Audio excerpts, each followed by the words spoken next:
أعوذ بالله من الشيطان اللعين الرجيم بسم الله الرحمن الرحيم اللهم صل على محمد وآل محمد الأئمة والمهديين وسلم تسليما.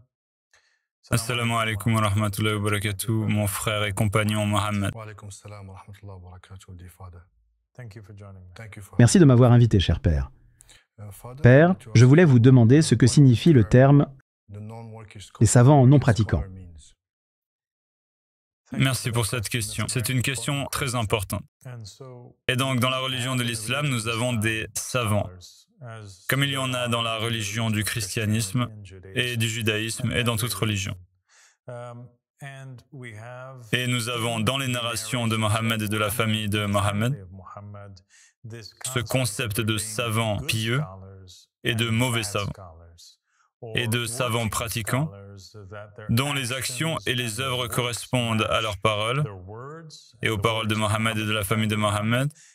Et nous avons ces savants non pratiquants dont les paroles sont douces et qui prononcent les paroles et les enseignements de Mohammed et de la famille de Mohammed. Les paroles des prophètes et des messagers sortent de leur bouche, mais leurs actions, leurs fruits, leurs œuvres ne correspondent pas à cela. Et donc, on les appelle des savants non pratiquants, ou ulama ghayr al-amilin, ou ulama su, c'est-à-dire les savants du mal, ou les savants du mal. Et nous avons en réalité une abondance de narrations de Mohammed et de la famille de Mohammed qui avertissent les croyants contre ces savants non pratiquants. Et elles désignent l'époque du Mehdi comme étant un moment où l'on ne peut faire confiance à pratiquement aucun savant de l'islam. En fait, les narrations déclarent que les savants sont les pires ennemis des musulmans et du Mehdi et de la famille du prophète Mohammed sallallahu alayhi wa alayhi. Et il y a des narrations qui affirment qu'il vient sur la communauté à un temps où il ne restera de l'islam que son nom, ce qui signifie qu'il n'y a plus d'islam, seulement le nom d'islam qui reste. Et il ne reste rien du Coran sauf sa calligraphie ou son écriture. Et que les musulmans se nomment par ce nom, mais ils en sont les plus éloignés. Et ensuite, la narration dit que leurs savants sont les pires de la création sous le ciel.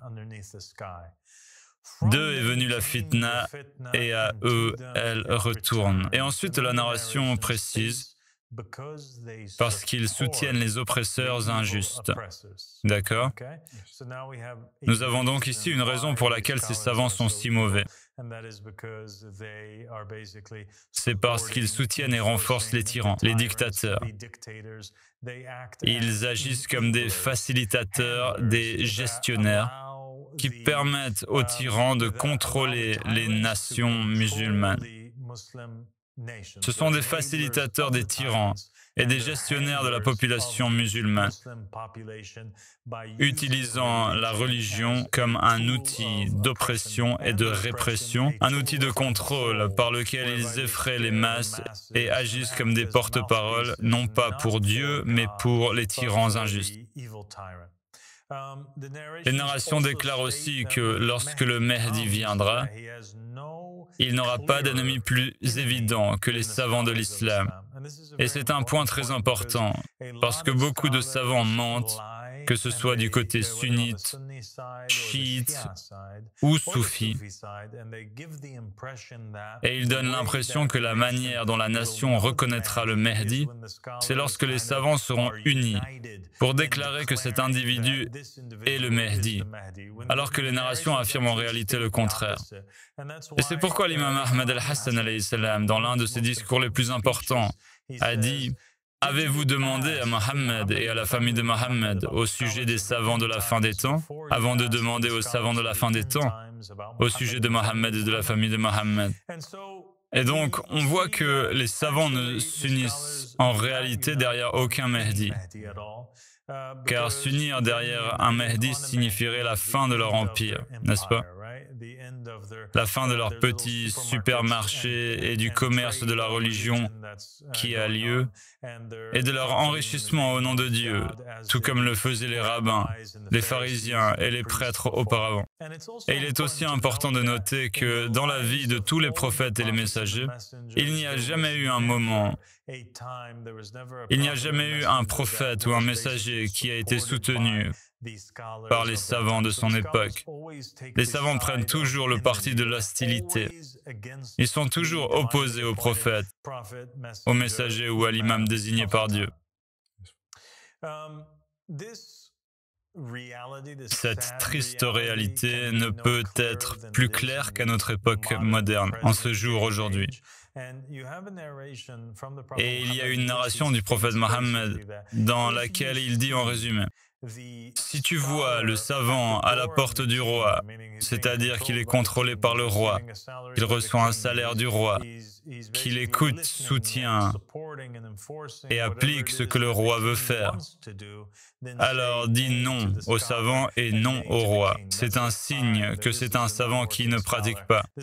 C'est un savant du diable, des autorités illégitimes et non un savant de Dieu.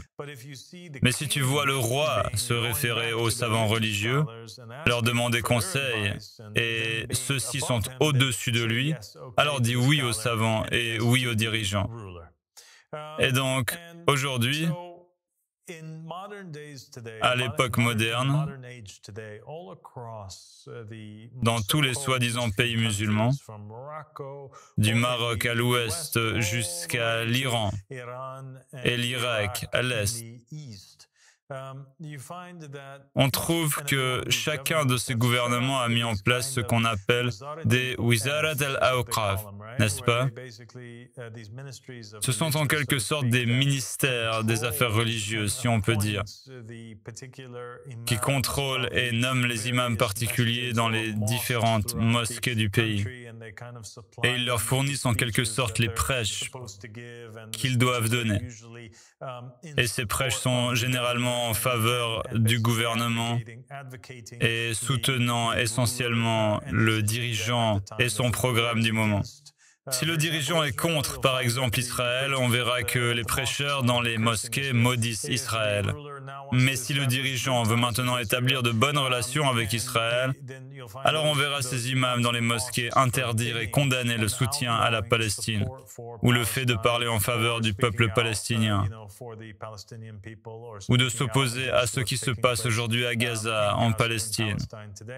Et c'est exactement ce que l'on voit se produire, par exemple dans des pays comme l'Arabie saoudite. Et on les entend dire aux gens qu'ils ne doivent pas se mêler de politique, qu'ils doivent soutenir le dirigeant, qu'ils apportent certaines traditions qui renforcent l'autorité et le pouvoir du dirigeant. Et bien sûr, tu sais cela parce que tu as vécu là-bas pendant très longtemps, n'est-ce pas? Tu viens du Maroc? Oui, et qu'as-tu constaté là-bas? La même chose, père. Des savants non pratiquants, comme vous l'avez dit. Wizarat al-Awqaf. Et on peut le remarquer même dans la prière du vendredi. Ils ont tous le même discours. Peu importe. C'est comme si les dirigeants étaient devenus les savants de la nation, mais pas les vrais savants. Ce sont les dirigeants qui, en réalité, dirigent les savants et leur dictent quoi dire. Ils disent que c'est une fitna de sortir et de parler contre le roi. Tout ce que le roi dit ou voit, c'est son droit. Ils ont le même point de vue que lui. Ce n'est que de l'oppression. Il n'y a pas de liberté d'expression ni de liberté de croyance. Le roi, le soi-disant roi du Maroc, n'est qu'un roi injuste, qui n'a pas été désigné par Dieu. Et tous les savants sont devenus sa voix et non celle de Dieu, Père. Ok. Donc, nous avons une situation au Maroc aujourd'hui qui nous mène en fait à une question que nous avons reçue également de la part de plusieurs membres du public du côté arabophone qui posent des questions à propos d'un certain personnage qui est apparu au Maroc et qui a commencé à être très présent sur les réseaux sociaux. C'est un homme de la Tariqa Karkariya. Il est membre ou maître de la Tariqa Karkariya Soufiyya. C'est pour ainsi dire un maître soufi. Et il a une vidéo. Écoutons ce qu'il a à dire afin que nous puissions déterminer s'il s'agit d'un savant pieux ou d'un savant non pieux. Mais ce que nous avons entendu de lui, c'est qu'il voyage essentiellement à travers les pays, qu'il appelle les gens à cette voie du soufisme. Il semble suggérer, ou des gens autour de lui insinuent qu'il est le Mahdi. Et il reçoit également des serments d'allégeance de la part des gens. Il l'appelle le petit-fils du prophète Mohammed. Nous savons qu'il y a des vidéos qui semblent montrer qu'il a été accueilli avec honneur dans le royaume d'Arabie Saoudite et qu'ils lui ont offert une relique du prophète Mohammed, prétendument, ou quelque chose du genre. Donc, écoutons ce supposé petit-fils du prophète Mohammed, ce prétendu Mahdi potentiel. Écoutons ce qu'il a à dire avant de le juger. أما المغرب كدولة هذا هو كوطن أولا نفتخر مرة أخرى لكوننا نحن يعني مملكة يعني ما معنى مملكة لدينا ملك سلطان وهذا السلطان لا يتغير ولا يتبدل رغم أنه إذا انتقل إلى الرحمن يستخلفه من هو من صلبه يعني تبقى نسخة المملكة سارية هكذا يرثها أبا عن جد هكذا تسري أبا عن أب عن جد وهي سائرة في هذا الأمر فهذه تريح النفس يعني نتقبل وطننا ونتقبل ملكنا كما هو ونسري على نهجه ودربه وعلى رايته أبا عن جد فتجد هذا تراث قديم ورثوه لنا الأجداد.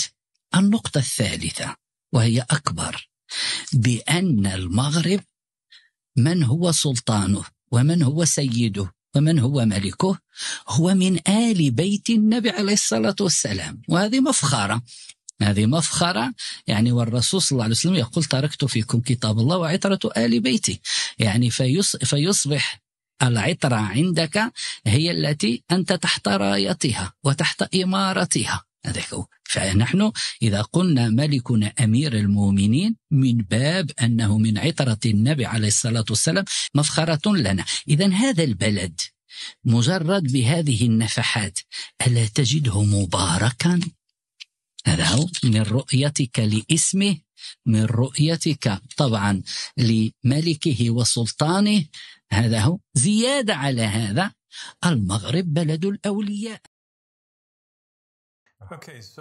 D'accord, donc c'était une vidéo assez intéressante. Je pense que cette seule vidéo nous dit tout ce que nous devons savoir sur cet individu en particulier. Il dit beaucoup de choses avec lesquelles nous avons de profonds désaccords, et nous avons de profonds désaccords avec lui. Nous nous opposons à ses paroles parce qu'elles ne sont pas en accord avec les paroles de Mohammed et de la famille de Mohammed. C'est une impossibilité que ce cher ait quoi que ce soit à voir avec la famille du prophète Mohammed. Pourquoi? Quelles en sont les raisons? Les raisons en sont les suivantes. Premièrement, le roi du Maroc se fait appeler le prince des croyants. Et nous avons des narrations spécifiques de Mohammed et de la famille de Mohammed, alayhi salam, qui affirment que le titre de prince des croyants est réservé à une seule et unique personne. Et cette personne, c'est l'imam Ali ibn Abi Talib, alayhi salam, le meilleur de tous les califes, le meilleur de tous les successeurs, le successeur du prophète Mohammed. Et que quiconque d'autre que Ali ibn Abi Talib, alayhi salam, se fait appeler prince des croyants ou Amir al-Mu'minin, alors sache que c'est un imposteur. Et sache également que c'est en réalité quelqu'un qui pratique certaines choses avec des hommes. D'accord? C'est ce que disent les narrations. Et elles nous mettent en garde contre de tels individus.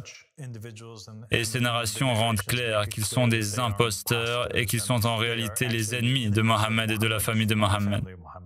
Donc la personne vers laquelle ce cher appelle le roi est déjà quelqu'un avec lequel nous ne pouvons en aucun cas associer les Ahl al-Bayt alayhimu salam.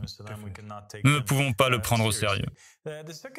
Deuxièmement, il justifie et affirme que c'est une grande bénédiction d'avoir ce roi et que ce roi fait en réalité partie du patrimoine marocain. Donc de la même manière que les pyramides sont un un héritage pour les Égyptiens. La famille royale du Maroc, ces gens qui pillent et saccagent toutes les ressources du peuple marocain et qui les oppriment gravement, il les appelle un grand héritage pour le peuple. Et il dit que nous devrions en être très reconnaissants et qu'avoir cette famille fait que notre nafs se retrouve en paix.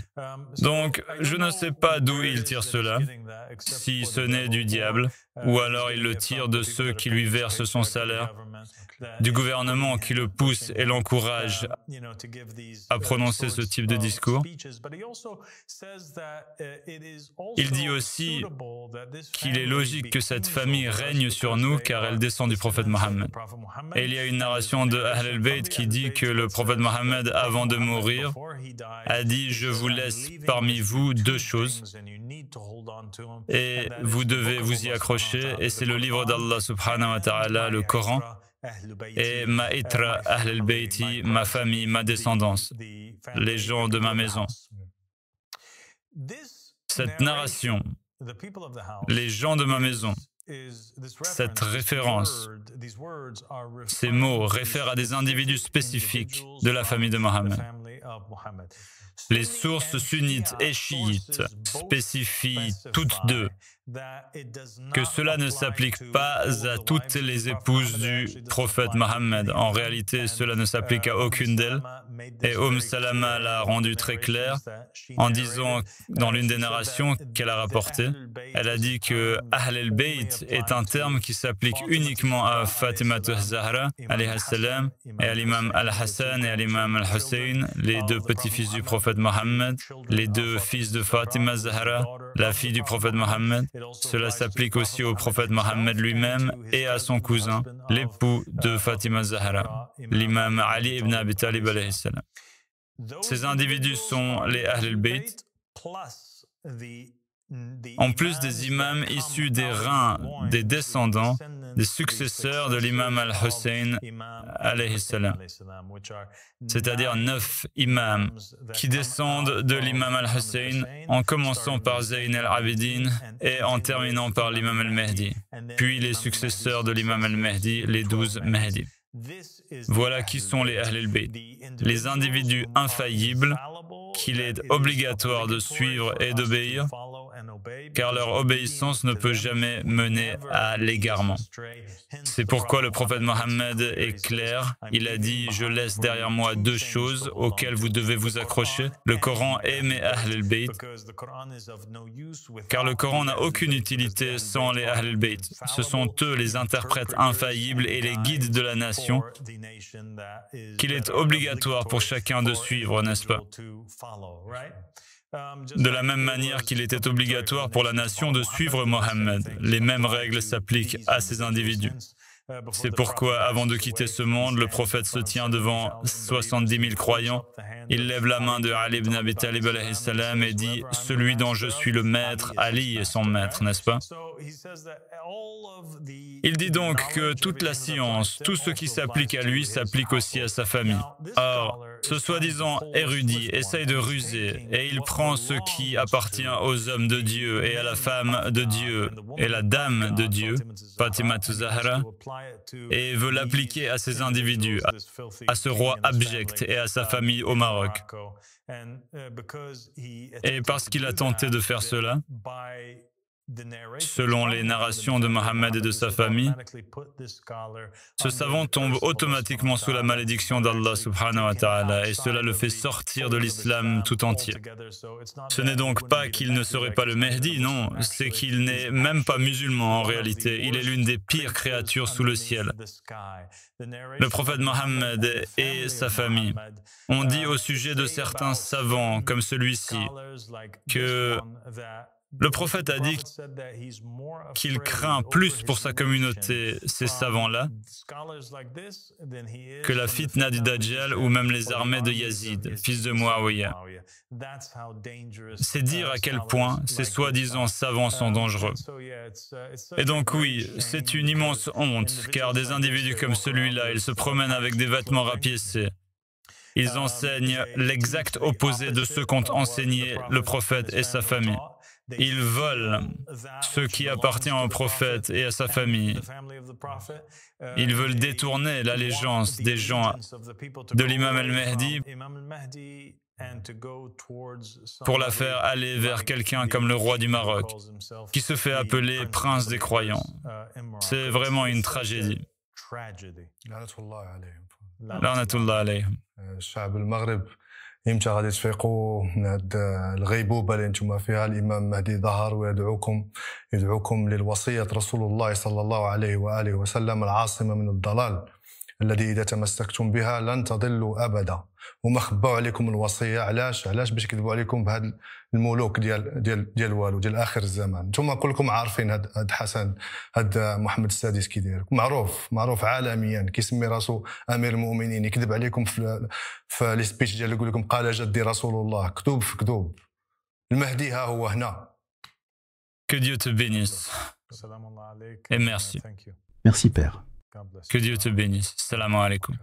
Merci Mohammed.